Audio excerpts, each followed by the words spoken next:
Welcome to my channel. आज इस video में हम पढ़ने वाले हैं जो हमारा नया NEP 2020 का पेडागोजिकल एंड करिकुलर फ्रेमवर्क आया है, दैट इज़ 5+3+3+4 फ्रेमवर्क। मतलब अब जो पुराना 10+2 स्ट्रक्चर होता था वो यूज़ नहीं होगा, ये स्ट्रक्चर यूज़ होगा 5+3+3+4 हमारे स्कूल्स में। तो ये समझने से पहले एक बार हम देख लेते हैं कि एजुकेशन पॉलिसी होती क्या है। जैसे हम NEP 2020 आया है, ये क्या है? एक एजुकेशन पॉलिसी है। तो ये एजुकेशन पॉलिसी होती क्या है? Education policy is a policy formulated by the government of India to promote and regulate education in the country. तो एजुकेशन पॉलिसी है, कोई भी पॉलिसी है जिसमें कि हम कह सकते हैं कि कुछ सजेशंस होंगे, कुछ प्रिंसिपल्स होंगे जो कि गवर्नमेंट की तरफ से बनाए गए हैं, मिनिस्ट्री बनाएगी वो। और वो बनाए क्यों गए हैं? ताकि हम जो एजुकेशन है उसको बेटर कर सकें, उसको प्रमोट कर सकें, ज़्यादा से ज़्यादा लोगों तक एजुकेशन पहुँचे, क्वालिटी ऑफ एजुकेशन बेटर कर सके। तो विद टाइम हर चीज़ में चेंज आता है, तो हमें ज़रूरत पड़ती है कि हम जो हमारी पॉलिसीज़ है उनको भी अपडेट करें। इसलिए हमारी नई नई पॉलिसीज़ कुछ टाइम बाद आती रहती है। तो अब तक हमारी बहुत सारी पॉलिसीज़ आ चुकी है, जैसे कोठारी कमीशन आई थी 1964 से 66, देन आई थी हमारी national policy on education, that is 1986 policy. अभी सबसे ज़्यादा लेटेस्ट आई है हमारी 2020 NEP।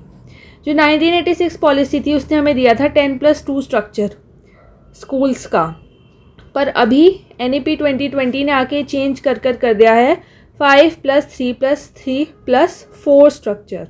दैट इज़ इसमें 3 ईयर्स और ऐड कर दिए गए हैं। स्टार्टिंग में इनिशियल ईयर्स, इस स्टेज में 3 ईयर्स और ऐड कर दिए गए हैं। दैट इज़ जो पहले हमारे प्री स्कूल्स हुआ करते थे उनको भी अब फॉर्मल स्कूलिंग का पार्ट बना दिया गया है। अब हम एक बार यहाँ पे देख लेते हैं इसको डिटेल में, ये जो हमारा स्ट्रक्चर है उसको। तो ये हमारे बेसिकली ईयर्स लिखे हुए हैं। जो 5 है ये 5 ईयर्स हैं, 3 ईयर्स एंड 4 ईयर्स। जो स्कूलिंग है उसको 15 ईयर्स में डिवाइड कर दिया गया है, टोटल ऑफ 15 ईयर्स। तो इसमें से जो सबसे पहला ये है हमारे पास 5 ईयर, ये 5 साल कौन से एज ग्रुप के बच्चे होंगे? वो होंगे 3 से 8 ईयर्स के बच्चे। ये 3 साल होंगे 8 to 11 ईयर्स, ये वाले 3 साल 11 to 14 ईयर्स के बच्चे, और ये वाले 4 साल होंगे 14 to 18 ईयर्स के बच्चे जो हैं। ठीक है, ये हो गए हमारे एज ग्रुप से डिवीजन। ये जो 5 ईयर्स हैं इसमें बच्चे कहाँ पढ़ेंगे? इसमें आएंगे हमारा प्री स्कूल या फिर आंगनवाड़ीज या फिर बाल वाटिका। ठीक है, 5 में से 3 साल यहाँ होंगे। बच्चे कितने? 2 साल, तो वो 2 साल होंगे class 1 and class 2। Total 5 years हो गए हमारे, 3 साल इसके और 2 साल क्लास 1 एंड क्लास 2। फिर हम आ जाते हैं इन नेक्स्ट 3 ईयर्स पे। तो ये 3 साल हमारी हो जाएंगी क्लास 3, क्लास 4 एंड क्लास 5। ठीक है, सिमिलरली ये वाले ईयर्स को देख लें तो ये हमारा हो जाएगा class 6, class 7th and class 8th। और बचे हुए जो 4 साल है वो हो गए हमारे class 9, 10th, 11th and 12th।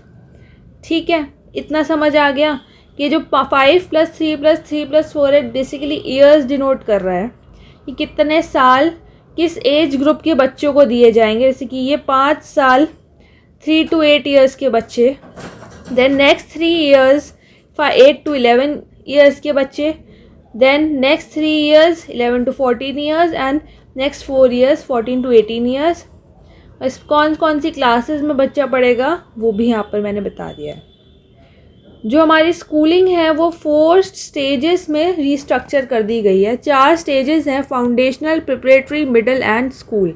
ये चलते भी ऐसी ही हैं, पहले फाउंडेशनल आएगा, फिर प्रिपरेटरी आएगा, फिर मिडिल आएगा और लास्ट में सेकेंडरी स्टेज आ जाएगी।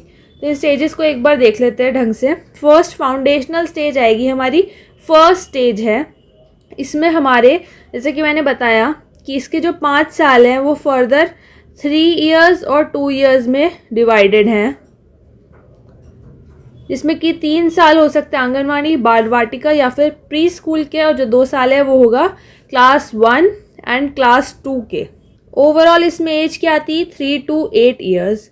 तो हम कह सकते हैं कि 3 to 6 इयर्स तो हमारे प्री स्कूल, आंगनवाड़ी या बाल वाटिका के हो गए, और बाकी बचे 6 to 8 हमारे हो गए क्लास 1 एंड क्लास 2 के। ठीक है, ये वाली स्टेज पर कुछ कुछ चीज़ों पर फोकस किया जाएगा, जैसे कि जो भी एक्टिविटीज़ कराई जा रही है बच्चों के लिए वो होनी चाहिए प्ले बेस्ड, खेलने कूदने के ऊपर बेस्ड होनी चाहिए, वो एक्टिविटी बेस्ड होनी चाहिए। यानी कि बच्चों को सिर्फ बातें बताई जा रही है, एक्टिविटीज़ कराई जानी चाहिए, डिस्कवरी लर्निंग स्टाइल अपनाया जाना चाहिए। ठीक है, शेप्स कलर्स यूज़ करनी चाहिए, पजल्स खिलाए जाने चाहिए, गेम्स खिलाए जाने चाहिए, indoor as well as outdoor games, puppets, alphabets, numbers सिखाई जाए, लैंग्वेज सिखाई जाए। ये सब चीज़ों पर फोकस किया जाएगा हमारी फाउंडेशनल स्टेज पर।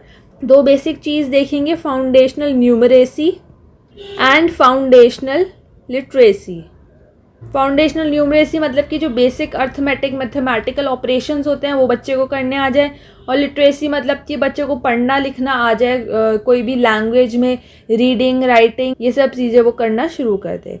देन बिहेवियर, गुड बिहेवियर पर फोकस रखना है, टीम वर्क बच्चे में डेवलप कराना है, कोऑपरेशन की फीलिंग बच्चे में डेवलप करानी है। ऑल्सो हाइजीन कैसा रखना है, प्राइवेट हाइजीन रखना सिखाना है, और पब्लिक हाइजीन की wash your hand before eating and after eating, after using washroom you must wash your hand, आसपास का एरिया साफ रखना है। ये सब चीज़ें हमें सिखानी पड़ेगी बच्चों को फाउंडेशनल स्टेज में। नेक्स्ट हमारा आता है प्रिपरेटरी स्टेज, दैट इज़ हमें आगे की स्टेजेस के लिए बच्चों को प्रिपेयर करना है। ये जो है 3 साल लेती है ये स्टेज, और इसमें क्लासेस कौन सी आ जाती है 3rd, 4th and 5th class.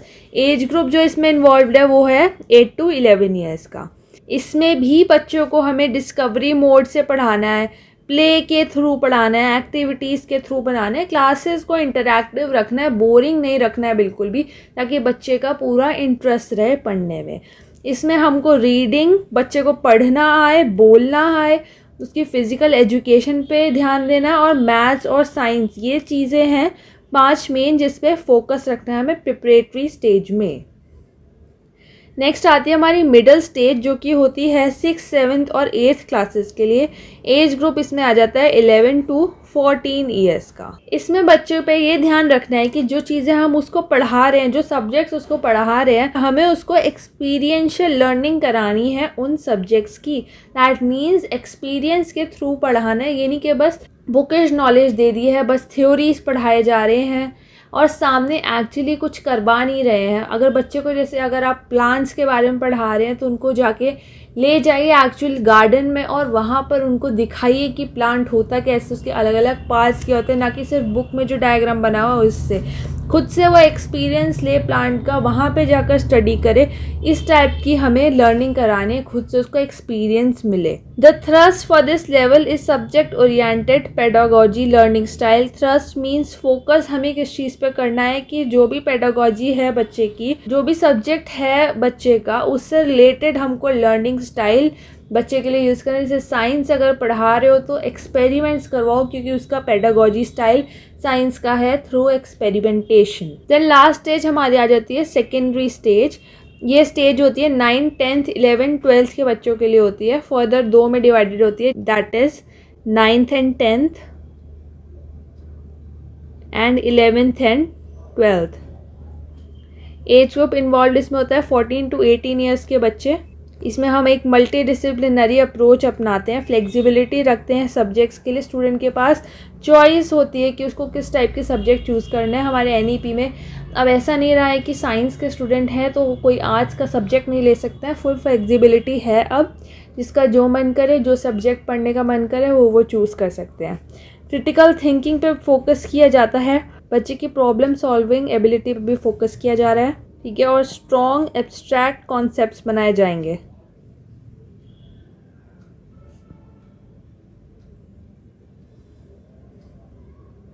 सो ये थी हमारी 5+3+3+4 करिकुलर एंड पेडागोजिकल स्ट्रक्चर जो कि NEP 2020 में आई है। आई होप आप लोगों को समझ आ गया होगा।